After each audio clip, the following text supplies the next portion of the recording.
Merci encore pour ces temps d'adoration, de louange, des moments très importants où nous venons te rendre gloire, Seigneur.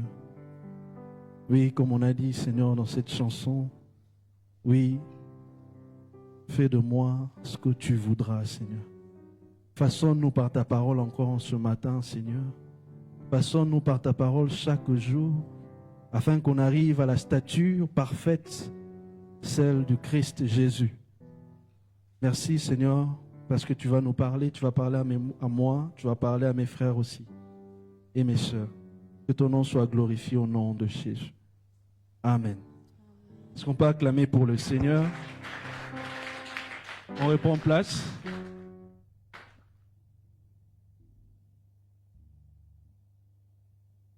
Que le nom du Seigneur soit béni en ce matin.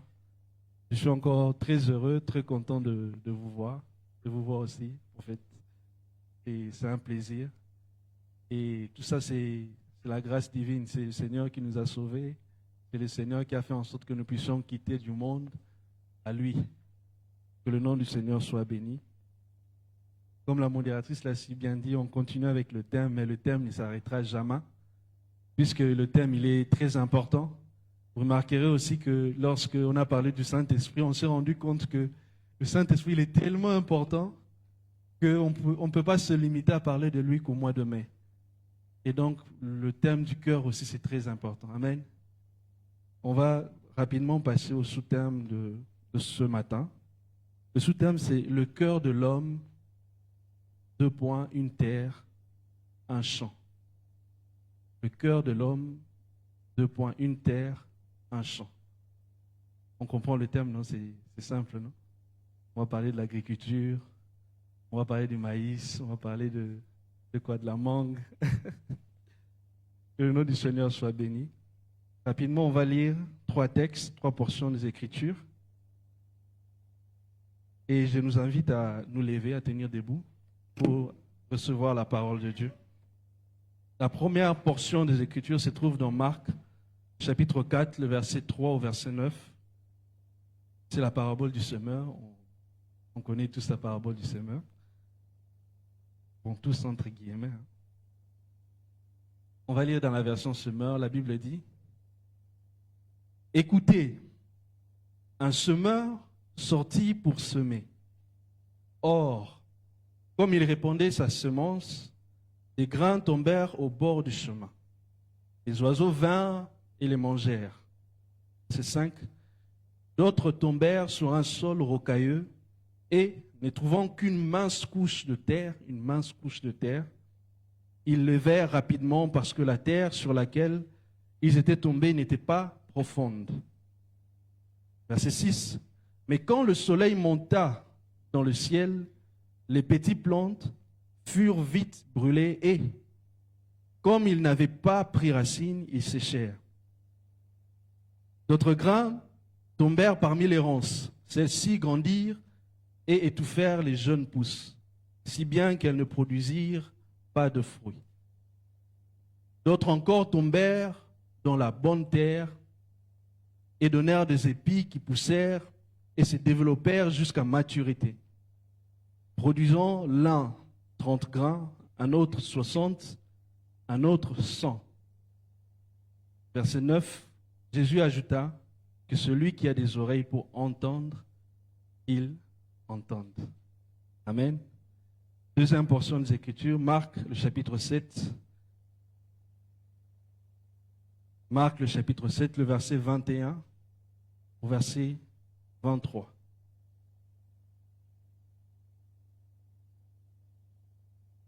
La Bible dit: car c'est du dedans, c'est du cœur de l'homme que proviennent les pensées mauvaises qui mènent à l'immoralité, au vol, au meurtre, à l'adultère, l'envie, la méchanceté, la tromperie, le vice, la jalousie, le blasphème, l'orgueil et à toutes sortes de comportements insensés.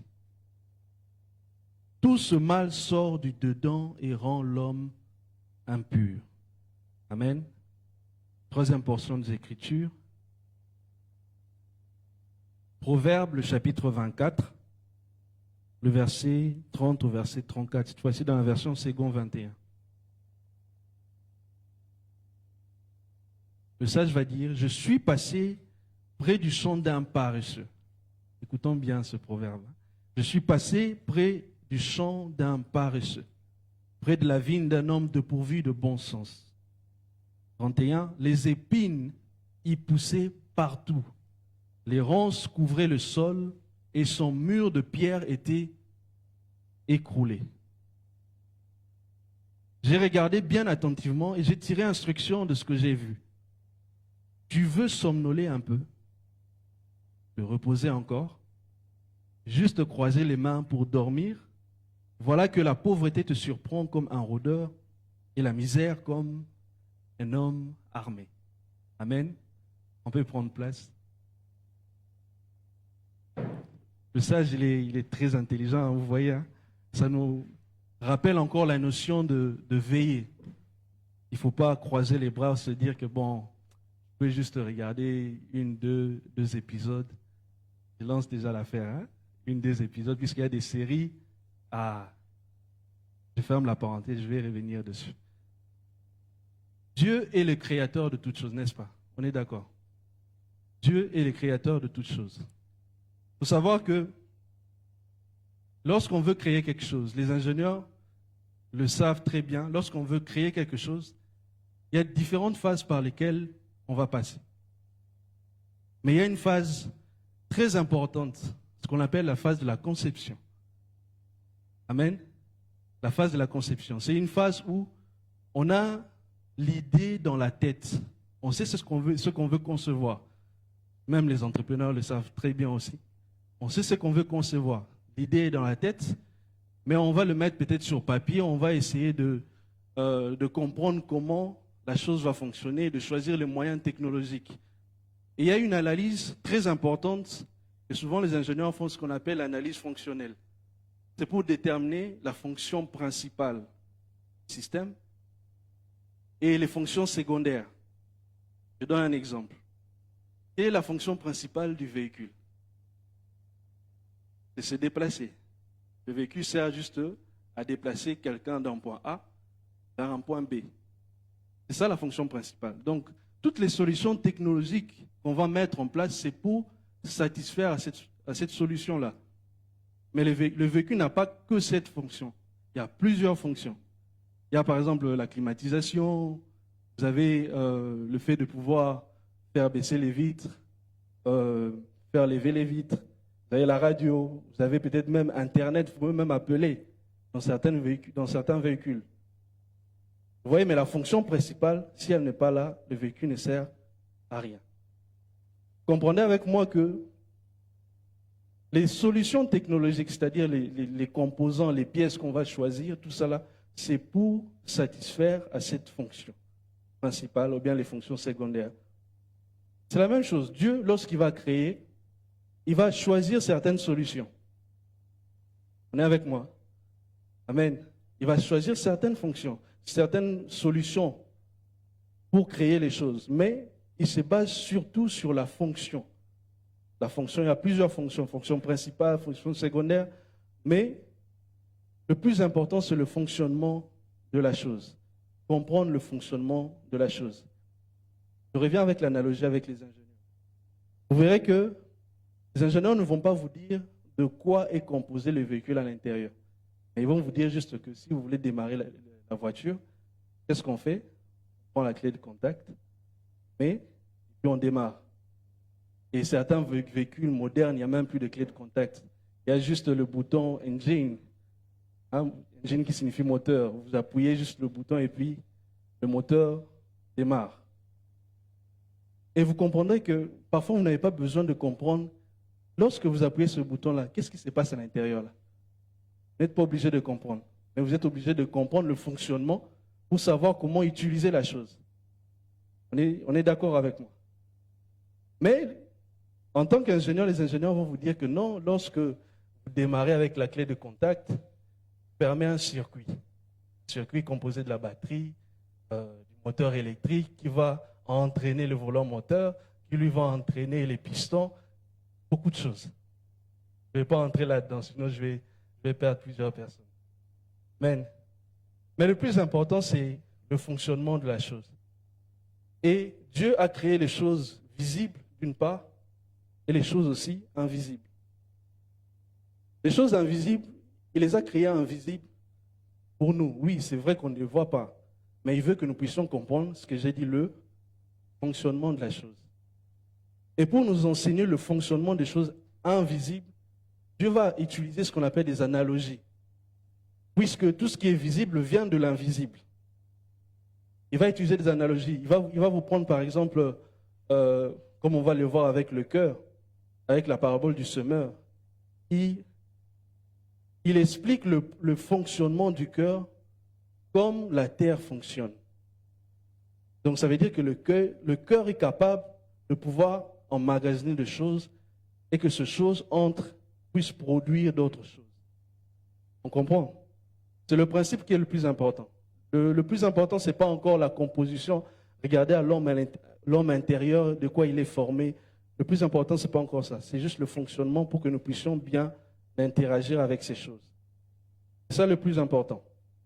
Et vous verrez que dans la parole de Dieu, et le multimédia peut préparer Isaïe chapitre 55, le verset 10 au verset 11. Vous verrez que Dieu, pour nous expliquer beaucoup de choses spirituelles, même le royaume. Vous verrez que dans certains paraboles, il va parler du royaume, à quoi ressemble le royaume, parce qu'on ne voit pas le royaume. Mais on doit comprendre le fonctionnement du royaume. Voilà pourquoi il va tirer plusieurs analogies comme ça, que nous puissions comprendre les principes de fonctionnement du royaume.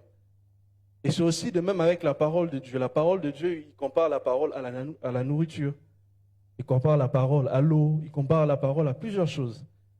Et ici, la Bible dit dans Isaïe 55, le verset 10, il va dire « Or, la pluie et la neige qui descendent du ciel n'y retournent jamais sans avoir arrosé et fécondé la terre, sans avoir fait germer les graines qui s'y trouvent, sans fournir au semeur le grain qu'il doit semer et sans donner du pain à tous ceux qui le mangent. » Vous voyez comment il décrit la pluie et la neige, et puis il va dire au verset 11, « Il en sera de même de la parole que j'ai prononcée.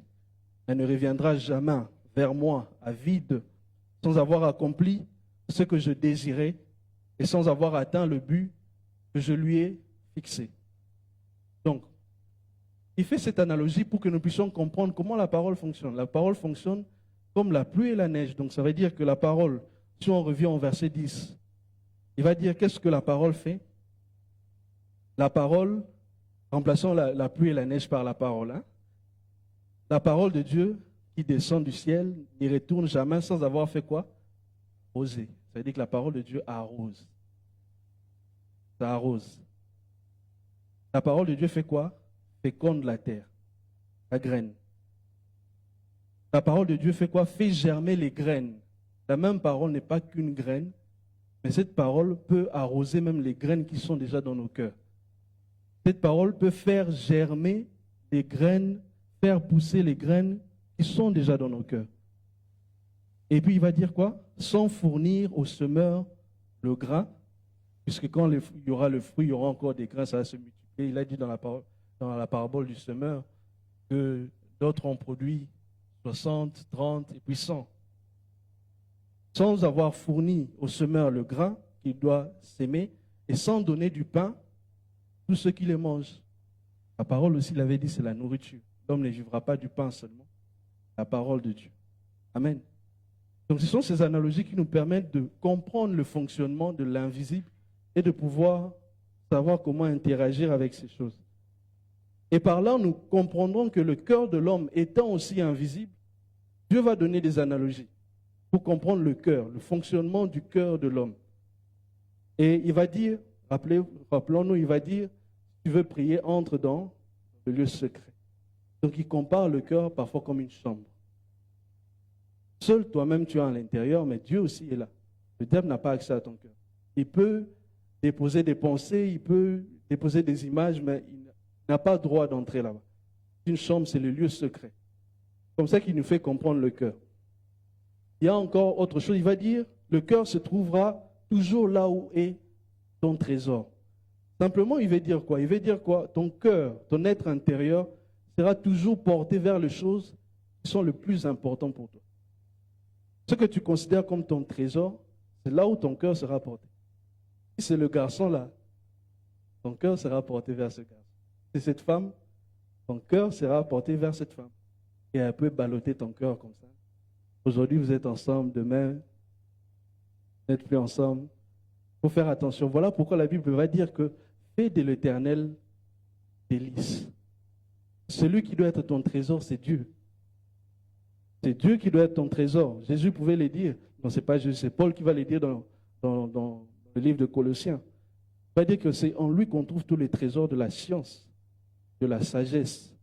Et lorsqu'on fait de l'Éternel notre délice, nos cœurs se trouveront toujours près du Seigneur. On comprend, c'est le fonctionnement le plus important. Parfois, on cherche toujours, oh, l'âme, il est composé de quoi, tout ça. C'est le fonctionnement que le Seigneur nous apprend. Amen.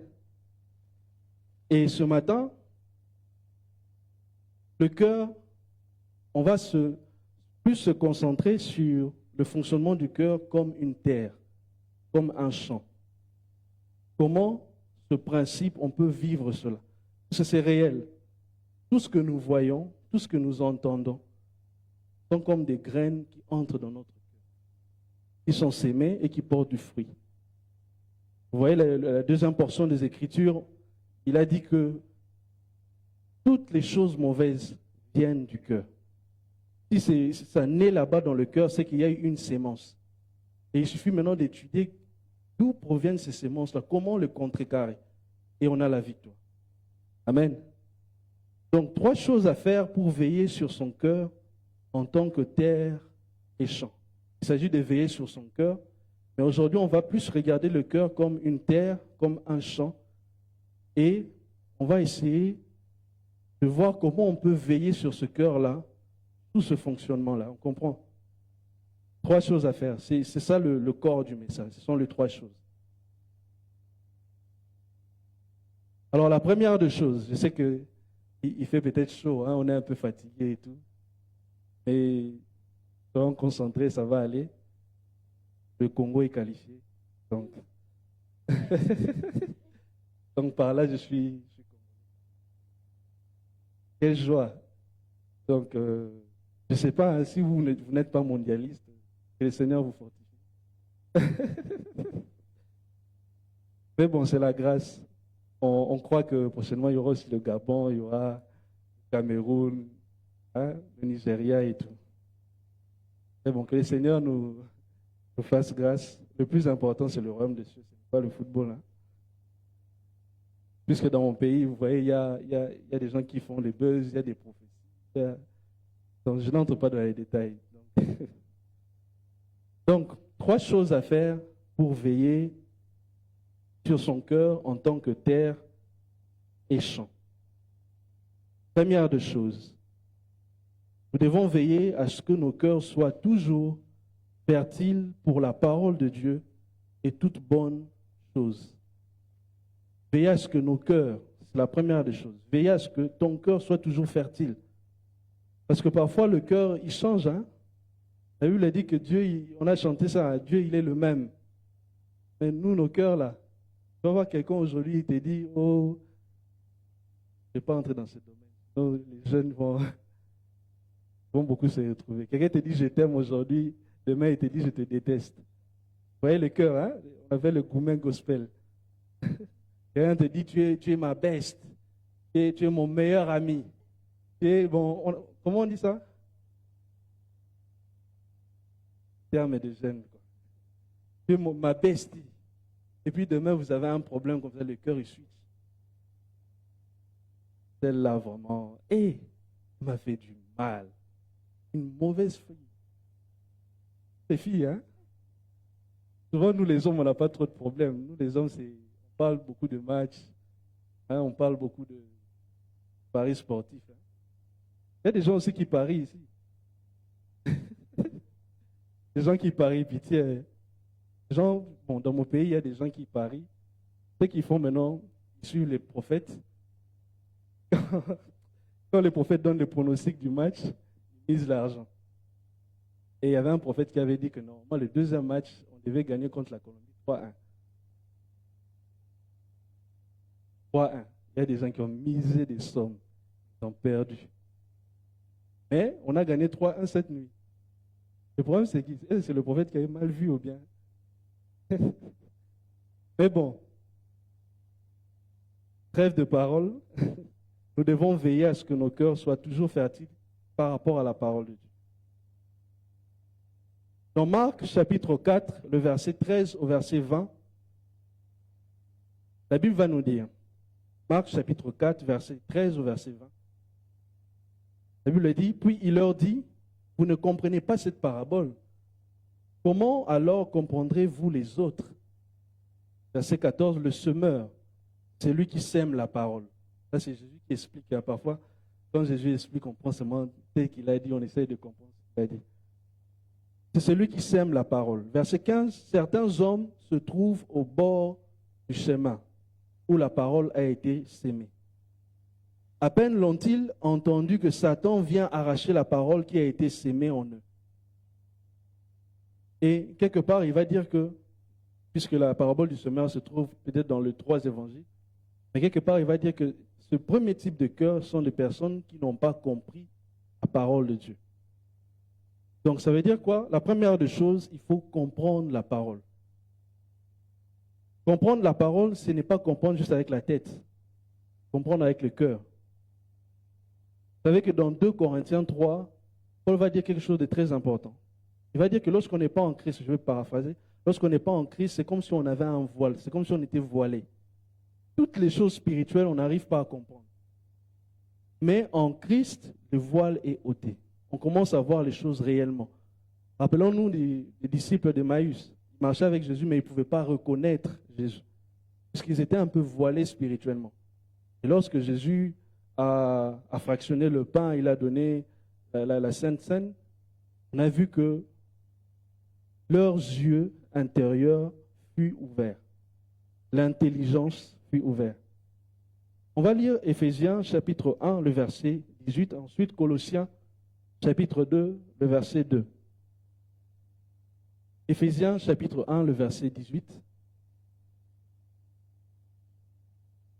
Là, c'est Paul qui a un souhait, qui a une prière pour les chrétiens d'Éphèse. Il va dire qu'il illumine ainsi votre intelligence, afin que vous compreniez en quoi consiste l'espérance à laquelle vous avez été appelés, quelle est la glorieuse richesse de l'héritage que Dieu fera partager avec les membres du peuple saint. Pour comprendre les choses spirituelles, il faut de l'intelligence spirituelle. Et l'intelligence spirituelle, ce n'est pas une intelligence cognitive, on va dire, une intelligence avec notre tête, avec les neurones, etc. L'intelligence spirituelle, c'est Dieu qui accorde cette intelligence. C'est Dieu qui illumine les yeux de nos cœurs. Ça dépend de Dieu. Voilà pourquoi lorsque vous êtes en face d'une parole que vous ne comprenez pas, faites toujours la prière, Saint-Esprit, illumine les yeux de mon cœur, afin que je puisse comprendre ta parole. Parce que sans compréhension spirituelle, la parole n'est pas sémée. C'est déjà la première étape. Il faut une compréhension spirituelle. Parfois, on va te demander, mais comment tu es sûr de ça? Tu n'arrives pas à expliquer. C'est juste que ton être intérieur a compris, a intégré la chose, mais tu n'arrives pas à expliquer. C'est juste puisque la parole engendre la foi. La Bible dit que la foi vient de ce qu'on entend vient de la parole de Dieu. Cette foi-là que tu as, parfois tu n'arrives pas à expliquer, mais c'est une parole qui a produit du fruit, puisque la foi, c'est le fruit de la parole de Dieu. Lorsqu'on comprend ces choses, on sait maintenant comment on peut méditer. Lorsqu'on médite, on demande à Dieu, Seigneur, illumine les yeux de mon cœur. Voilà pourquoi vous verrez que ça ne sert à rien de faire les débats avec les païens, avec ceux qui ne sont pas en Christ, puisqu'ils ont un voile. Ils ne peuvent pas comprendre les choses que vous comprenez. Moi, je me rappelle quand je n'étais pas encore chrétien, je disais, mais toi, tu pars à l'église, mais tu ne médites pas et tout. Ça m'avait fait tellement mal. Un jour, je me suis dit, ok, je vais prendre la parole de Dieu, je vais essayer de méditer. J'ouvre, je lis la Bible, je comprends. Rien. Et pourtant, à l'école, j'étais intelligent. Hein? À l'école, tu es premier, tu es deuxième, tout ça là.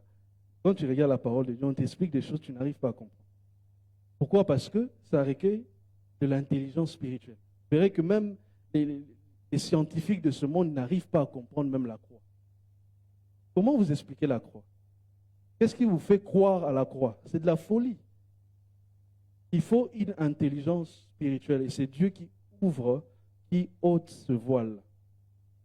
Et lorsque j'ai reçu le Seigneur, je me rappelle, je commençais à lire la parole de Dieu. Parfois, je ne comprenais pas tout de suite. Mais même lorsque j'entendais une prédication, il me rappelait même ce que j'avais dit. Et j'arrivais à comprendre maintenant les choses. C'est là que j'ai compris, non, les choses de Dieu ici, ça ne demande pas une intelligence de la tête. Ça demande une intelligence spirituelle. Et c'est Dieu qui accorde la révélation. C'est Dieu qui ouvre nos cœurs pour cela. Mais nous devons juste disposer nos cœurs, dire à Dieu, Seigneur, illumine les yeux de mon cœur. Amen. Ça, c'est la première étape, afin que la parole soit semée. Deuxième étape, on va continuer à lire Marc chapitre 4, verset 16. Marc chapitre 4, verset 16, il va dire, puis il leur dit, puis, voilà, il y a ceux qui reçoivent la semence sur le sol rocailleux. Quand ils entendent la parole, ils l'acceptent aussitôt avec joie. Mais ils ne la laissent pas prendre racine en eux, car ils sont inconstants. Il survient des difficultés ou la persécution à cause de la parole, et les voilà qui abandonnent tout. Donc, deuxième étape, c'est qu'il faut persévérer. Et ces personnes-là n'ont pas persévéré. Dès qu'il y a eu des difficultés, il y a eu des épreuves, ils n'ont pas su persévérer dans cette parole qu'ils ont entendue. C'est vrai que leur cœur maintenant est comparé à une terre. C'est vrai qu'il y a la terre, ce n'est plus le bord du chemin, mais l'épaisseur de la terre n'est pas assez grande. C'est-à-dire que lorsque tu sèmes quelque chose, ça ne peut pas prendre racine puisqu'il y a une pierre en bas. La pierre va bloquer les racines. Ça ne peut pas entrer profondément. Ce qui fait que la plante qui va pousser, ce sera une jeune plante. Ça ne peut pas être un arbre. Ce sera un gros arbre qui demande vraiment des racines. Vous verrez que si on commence à creuser, vous verrez que cet arbre a des racines, même juste sur le macadam, là, bien la route. Donc c'est par là que nous comprenons qu'il faut persévérer. Puisque la parole de Dieu est toujours éprouvée. Ce n'est pas vous qui êtes éprouvé. C'est la parole de Dieu qui est éprouvée. La parole de Dieu est éprouvée. Vous pouvez passer par des circonstances difficiles. Mais Dieu, tu m'avais promis ceci, tu m'avais promis cela, je ne crois pas. Persévérer dans la parole de Dieu. Afin que la parole puisse porter du fruit, il faut persévérer. Amen. Troisième étape, le verset 18. Il va dire, d'autres reçoivent la sémence parmi les ronces. Ce sont ceux qui écoutent la parole, mais en qui elle ne porte pas de fruits parce qu'elle est étouffée par les soucis de ce monde, l'attrait trompeur des richesses et toutes sortes d'autres passions qui pénètrent en eux. Troisième chose, c'est qu'il faut se débarrasser des soucis de la vie. Se débarrasser des soucis de la vie. Le Seigneur sait qu'il nous arrive de nous inquiéter. En tant qu'homme, c'est normal. Mais qu'est-ce qu'on fait lorsqu'on s'inquiète? Il dit, déposez ou bien reposez-vous sur lui, en fait. Nous devons nous décharger sur lui de tous nos soucis, de tous nos fardeaux. À chaque fois qu'il y a quelque chose dans ton cœur qui t'inquiète, ne garde pas la chose. Va dans le lieu secret, dépose cela vers le Seigneur. Débarrasse-toi de ça, afin que la paix de Christ vienne pour habiter ton cœur. Il y a beaucoup de choses qui peuvent nous tracasser. Tu peux passer par des temps difficiles, la galère. Tu peux vivre peut-être une trahison. Tu peux vivre plein de choses mauvaises dans ce monde. Il y a toujours une occasion ou bien quelque chose qui nous poussera à nous inquiéter. Je vous assure. Durant notre parcours sur cette terre, il y a toujours quelque chose qui va t'inquiéter. Même quand il n'y a rien qui t'inquiète, ton cœur va créer quelque chose pour t'inquiéter. Vous savez, non? Lorsque tout va bien, tu vas te poser la question, mais est-ce que c'est normal? Est-ce que demain même je ne vais pas mourir? Tu commences à t'inquiéter même pour des choses. Et mes parents, s'ils meurent, qu'est-ce que je vais faire? Et tout va bien. Pourquoi tu t'inquiètes de... En fait, le cœur humain, il peut même créer des graines lui-même. Ouais, donc nous devons faire attention à ces choses. Nous devons nous débarrasser de soucis. Voilà pourquoi Jésus va dire, pour tout ce qui est chargé et fatigué, venez à moi, je vous donnerai du repos. Pour nous débarrasser, même si c'est difficile, parfois on aime les soucis. Hein. On aime les soucis, je vous assure. Les gens aiment les soucis parce que parfois ils n'ont pas cette attention des gens. Parfois ils veulent ressentir l'affection des autres. Voilà pourquoi il vient avec une mine là. C'est d'un jour je mange pas bien. En fait, tu te mets les soucis. Pourquoi? Pour que les autres viennent porter attention à toi. Parfois, on se crée des soucis nous-mêmes pour attirer de l'attention. Il y a des gens qui aiment être malades. Hein? Ils savent que quand ils sont malades là, les gens vont venir rendre visite. Au moins, il aura de la compagnie. Mais quand il va bien, il est seul ensemble là-bas. Galère. Il n'a pas d'amis. Oui, parfois on se crée des soucis comme ça. Mais rappelons-nous que Jésus est le meilleur ami.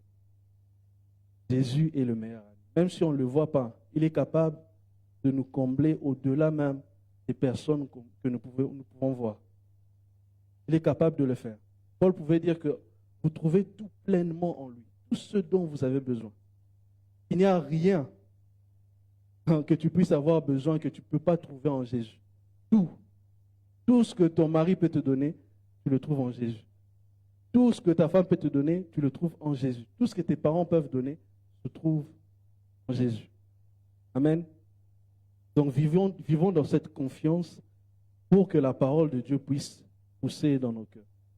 Et la quatrième étape, c'est bien sûr ce cœur-là qui a compris les choses spirituelles, ce cœur-là qui a persévéré, ce cœur qui s'est débarrassé des soucis, des désirs de la chair, des richesses de ce monde, ce cœur-là qui peut porter.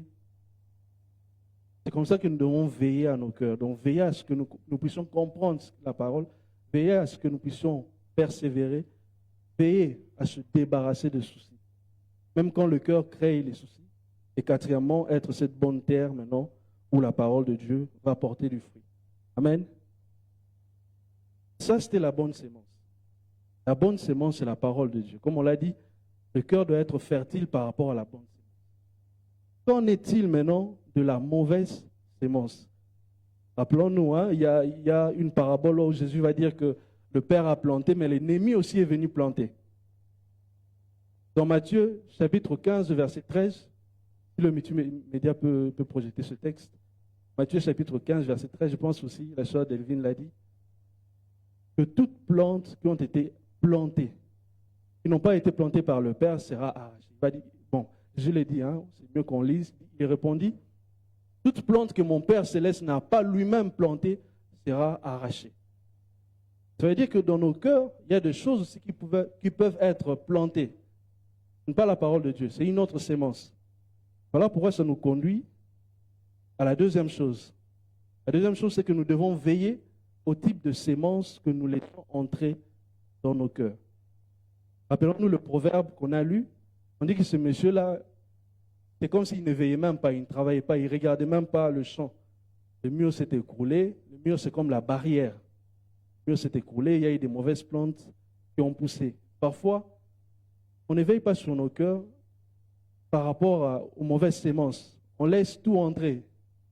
On est sur les réseaux, on regarde tout et n'importe quoi, on entend tout. Et quand il y a quelque chose qui va commencer à germer dans son cœur, on commence à dire, mais qu'est-ce qui m'arrive? Je vais tomber encore dans le même péché. Et pourtant, on n'a pas laissé, on n'a pas veillé aux choses qui devraient entrer dans nos cœurs. Amen. Marc chapitre 7, le verset 21 au verset 23. On l'a lu au début. Jésus va dire, car c'est du dedans, c'est du cœur de l'homme que proviennent les mauvaises pensées. Les pensées mauvaises, l'immoralité, le vol, le meurtre. Toutes ces choses tirent leur source du cœur. On l'a lu. Tirent leur source du cœur. Et il faut comprendre comment veiller. Comment veiller? Il faut comprendre par où ces choses entrent. Vous verrez que principalement, les choses entrent par deux voies. Le son et l'image.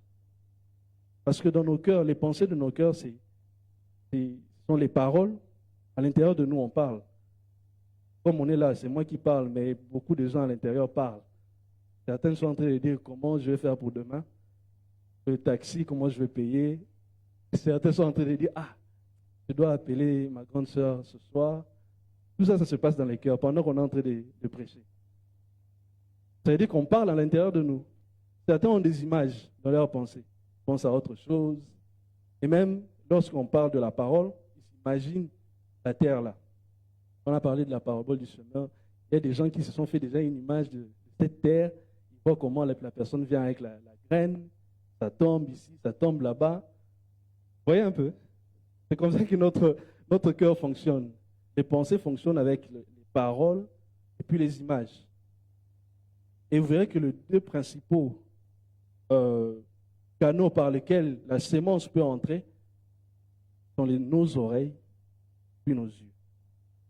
Voilà pourquoi il faut veiller à ce que nous voyons, que nous entendons. Parfois, vous êtes dans des endroits où vous entendez des choses que vous ne devez pas entendre. Parfois, votre cœur a de la haine pour quelqu'un parce que vous avez entendu un mauvais témoignage de la personne. Vous n'avez pas connu la personne, mais puisque, et nous on dit Kingani a dit, puisque tel a dit que la personne m'avait fait ceci, la personne avait fait cela, tu peux enregistrer ça. Et ça produit quoi? Ça produit de la haine. Parfois, ce que tu as vu sur Internet, vous verrez qu'il y a de la richesse, il y a de la luxure, il y a plein de choses. Les choses que tu vois parfois sur les réseaux sociaux influencent ton cœur. Et nous devons nous poser la question, mais est-ce que j'ai toujours cette barrière? Est-ce que la parole de Dieu agit toujours comme ce filtre pour filtrer toutes les choses qui entrent dans mon cœur? Parfois, on est sur YouTube, on est en train de parler mal d'un homme de Dieu, on entend. Et tu fais un jugement de cet homme de Dieu. Mais tu ne connais pas sa relation avec Dieu. Tu ne connais même pas d'où il vient. Tu ne connais même pas son appel. Mais tu fais un jugement sur lui. Ah, lui, il avait fait ceci. Ah, c'est à cause de lui que sa femme était... ferme la parenthèse. Ceux qui connaissent sa référence ont compris. Et donc, nous devons faire attention à tout ce que nous voyons, tout ce que nous entendons. Et vous verrez que le son, l'image, du point de vue physique, mais moi j'aime beaucoup les équations, tout ça. J'essaie un peu de chercher du point de vue physique. Le son et l'image, vous verrez, ce sont des ondes. L'image, c'est une onde électromagnétique. Et le son, c'est une onde sonore, c'est une onde mécanique. Et c'est vrai que notre oreille ici n'entend pas tout. Est-ce que vous le savez? Notre oreille n'entend pas tout. Dieu, lorsqu'il a créé, il a fixé des constantes. Il y a certaines choses où il a fixé des intervalles. Il y a un seuil d'intervalle qu'on peut entendre. Par exemple, les ultrasons, on ne peut pas entendre. Les infrasons, on ne peut pas entendre. Les ultrasons, ce sont les sons, je ne sais pas si le multimédia a cette image-là, on a écrit fréquence sonore. Les ultrasons sont des sons qui sont au-dessus de 20 kHz. On ne peut pas entendre certains sons. Les infrasons sont des sons qui sont en dessous de 20 Hz. On ne peut pas aussi les entendre. C'est vrai que c'est petit, mais vous voyez, les ultrasons, c'est vraiment le vert là, les infrasons, c'est le rouge. Et nous, ce qu'on peut entendre, c'est entre 20 Hz et 20 kHz. C'est-à-dire qu'il y a des choses qu'on n'entend pas. Donc, du point de vue physique, il y a possiblement des sémences que notre cœur entend et que nos oreilles n'entendent pas. Possible. Je ne dis pas que c'est vrai, je dis que c'est possible. Je prends un exemple. Lorsqu'on fait de la musique, je vais prendre par exemple la musique mondaine, vous verrez que cette musique-là a un but. Il y a d'autres musiques qui ont pour but de créer en toi des désirs. Tu écoutes la musique, tu commences à désirer les femmes parce que la musique, tu commences à désirer les hommes. La musique, là, crée des choses en toi. Ce que tu as entendu, ce n'est pas seulement ce que tu as entendu.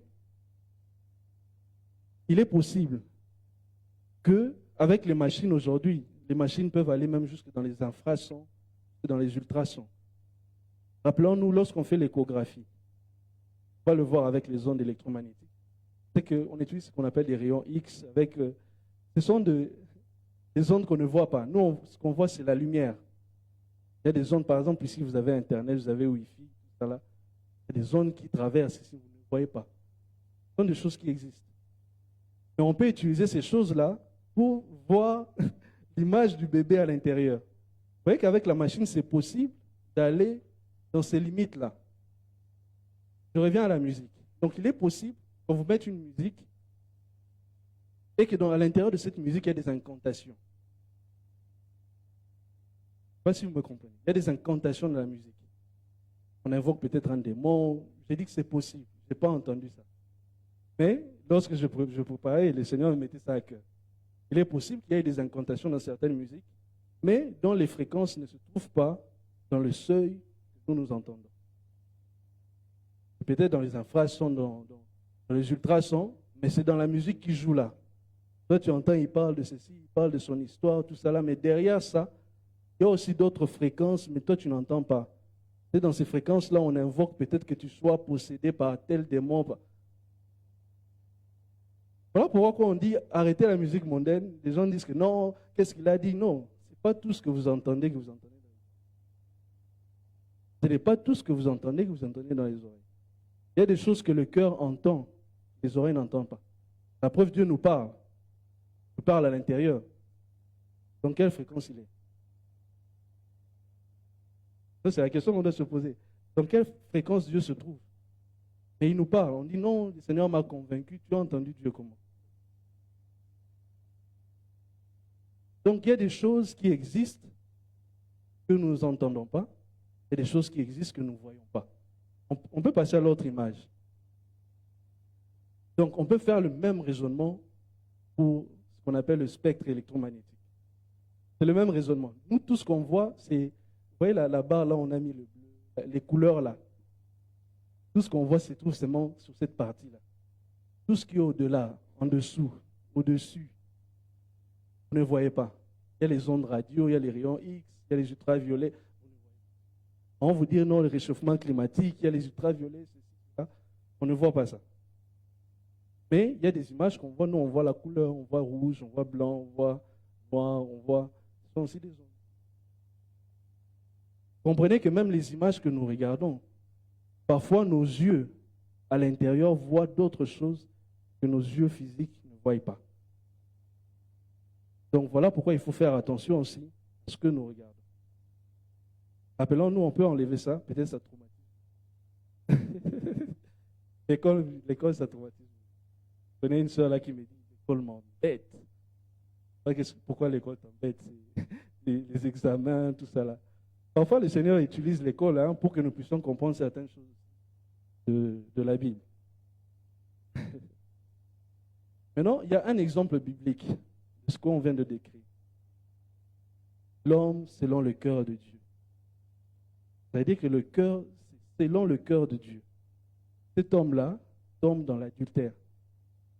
Pourquoi? Parce que, à un moment donné, il a fait comme cet homme paresseux dans le proverbe, il a croisé les bras. Bon, je vais me reposer un peu, je vais somnoler un peu, je ne vais pas faire attention à ce que je vais faire. Il part au balcon, les yeux. Les semences entrent, ça va concevoir, on va appeler il y aura d'abord la convoitise, et puis lorsque la convoitise aura accru, ça va en fait enfanter les péchés, il va d'abord pécher à l'intérieur, et puis ça va produire du fruit. Il va aller jusqu'à l'adultère. Ce qui est intéressant ici, je ne dis pas que c'est intéressant le péché. Je dis ce qui est intéressant dans le principe que nous sommes en train de voir, c'est que lorsque la parole de Dieu produit du fruit, il y a d'autres graines. Lorsque le péché produit du fruit, il y a aussi d'autres graines. L'adultère va produire quoi? Meurtre. Donc c'est très important, même quand on a le cœur de chair, comme on l'a lu, le cœur de chair, le cœur qui entend la parole de Dieu, c'est très important de veiller sur ce qu'on voit, ce qu'on entend. J'imagine les David d'aujourd'hui. David d'aujourd'hui, ce n'est pas le balcon. Le David d'aujourd'hui, c'est Facebook. David d'aujourd'hui, c'est Instagram. Il est en train de scroller. TikTok, il scrolle. Parfois, on scrolle pour rien faire, mais on sait tous. Et parfois, même une fois, tu es déjà tombé sur quelque chose de pas bien. Même une fois. Il faut être sincère. Maintenant, quelle était ta réaction lorsque tu étais tombé sur ça? Est-ce que ton mur, la parole de Dieu a dit non, tape rapidement, bien il n'y avait plus de mur, tu as laissé la semence entrer, après tu pars d'autres endroits. Ferme la parenthèse. Donc c'est juste pour nous dire que nous ne devons pas baisser la garde. Nous ne devons pas baisser la garde. Je parle pour moi aussi. Que moi aussi je suis concerné. Je suis un homme. Vous aussi, vous êtes des enfants de Dieu, vous avez le cœur. Même si on a le cœur d'ange, on n'est pas à l'abri. Nous ne devons pas baisser la garde. Et la troisième chose pour finir, et ça c'est très important, c'est que nous devons être intentionnels, ce que nous voulons voir comme fruit dans nos cœurs. Être intentionnel. Je sais que si je veux avoir la mangue, je dois prendre le noyau de la mangue, planter le noyau. Puis après, j'aurai la mangue. C'est que si je veux avoir les oranges, je dois prendre les graines d'orange, planter pour avoir l'orange. Parfois, on veut pas avoir quelque chose dans notre vie spirituelle, bien dans notre vie physique et tout. On veut voir une situation se débloquer et tout. Moi, je me rappelle, lorsque je voulais vraiment parler en langue, je pense que j'avais parlé aussi à notre grand frère. Lorsque je voulais vraiment parler en langue, on m'avait dit la meilleure manière, c'est que bon, il y a certaines personnes qui ont reçu la grâce. Hein. Parfois, ça vient, ils n'ont pas demandé.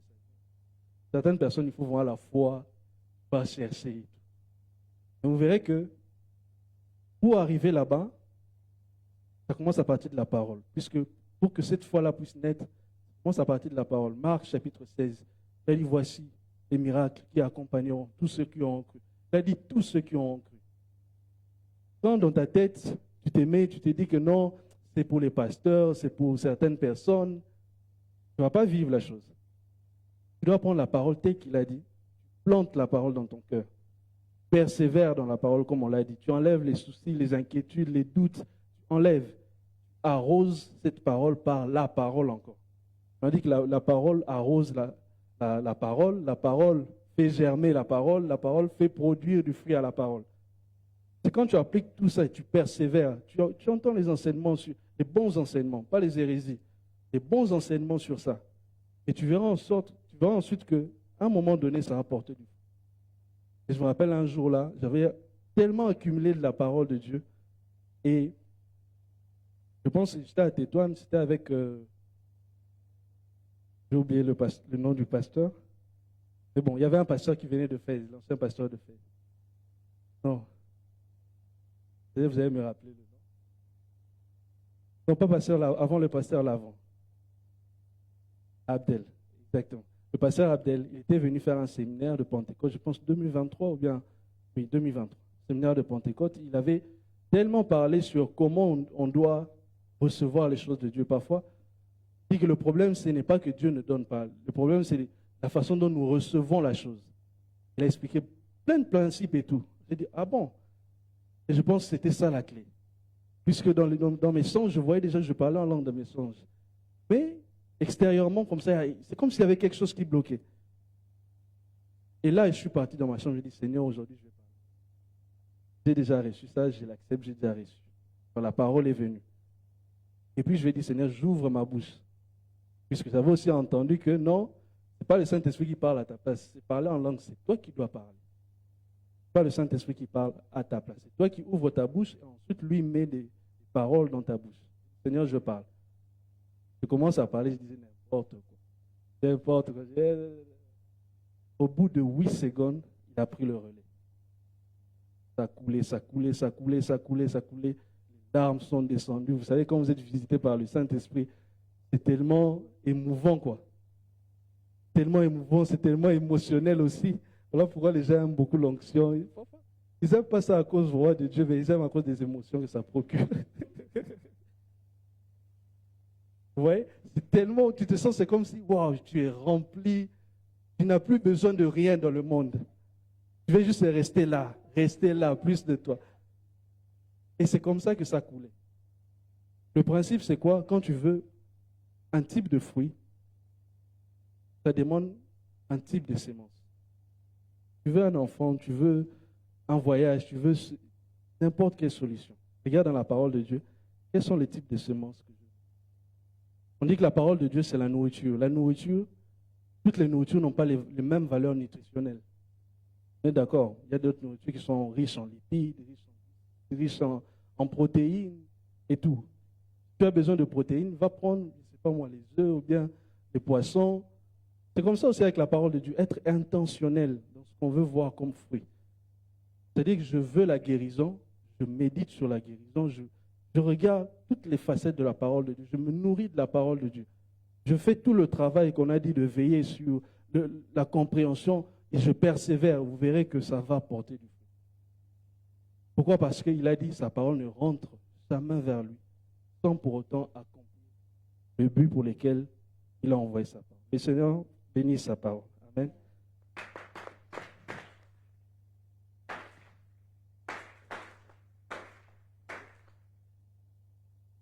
On va juste faire juste une prière. Rapidement. On va dire à Dieu, Seigneur, j'ai entendu ta parole. Seigneur, je sais que veiller activement, c'est compliqué. Très souvent, on est distrait, parfois on ne fait pas attention à ce qui passe dans nos cœurs. Mais juste te dire, Saint-Esprit, voilà pourquoi tu es venu, pour nous aider. Saint-Esprit, rappelle-moi. Quand il y a quelque chose qui est en train de passer dans mon cœur, quelque chose de pas bien, quelque chose peut-être d'impur, Seigneur, rappelle-moi à l'ordre que là, tu es en train de penser à ça, ce n'est pas bien.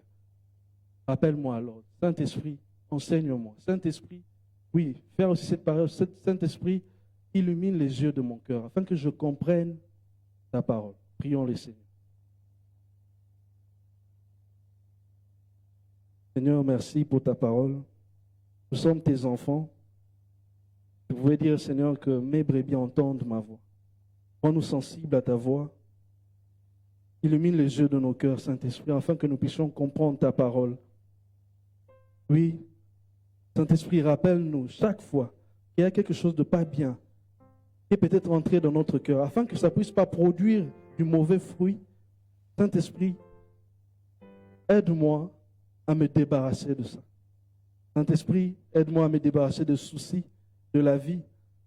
Aide-moi à me reposer sur toi. Aide-moi à te faire confiance chaque jour de ma vie. Aide-moi, Saint-Esprit, aussi, à persévérer dans les épreuves, à persévérer dans les difficultés, même lorsque je n'ai pas encore vu le résultat de ta parole, à persévérer, à continuer à y croire, Seigneur. Oui, Seigneur, laissons nos prières, exauce nos prières. Et merci parce que tu as envoyé ta parole pour nous guérir, nous sauver. Tu as envoyé ta parole, oui, parce que ta parole est la vie dont nous avons besoin. Que ton nom soit béni au nom de Jésus. Amen.